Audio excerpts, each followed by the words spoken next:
мурдагы башаламан заманда көптөгөн ишканаларды элдин байлыгын, мамлекеттин байлыгын арзан акчага сатып алышып, же болбосо бир эптеп-септеп баягы коррупциялык жолдор менен приватизация кылып алышып, анан кийин байып эле бай болуп жүрүшпөйбү? Көптөгөнчү ошолордун баарын тартипке салышыбыз керек да азырчы. Ал элдин байлыгы. Мына силердин ушул турган ак көз кара көз элдин байлыгы. Аны болсо бир адам, 5 адам, 10 адам, 100 миң деген миллиондогон адамдардын байлыгын басып алып жүрүшөт. Алардын баарын кайтарышыбыз керек.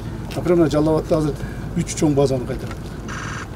Бир автобазаны кайтардык. Ал жерге 4 гектар экен, 2 мектеп сала турган болуп атабыз. Анан кийин бир чоң дагы бир базаны кайтардык. Ал жерге болсо ошол ГИКке үй салып бере турган болуп атабыз. Анан дагы бир чоң автобазаны кайтардык. Ошол Тумановтардан Грузовой автобазаны. Ал жерге дагы ошол шаарга кайтарып бердик. То есть булардын баарын ээлеп алышкан да, ээлеп алып жүрүшөт. 30 жылдан бери бай болушат. Ничего, байларды дагы эмесине салабыз. Баягы мыйзам чегинде тизмесине салабыз. Ошо. Бир нече адам байыбаш керек, элдин баары байыш керек да, баарыбыз чогулуп байышыбыз керек. Туурабы? Тура.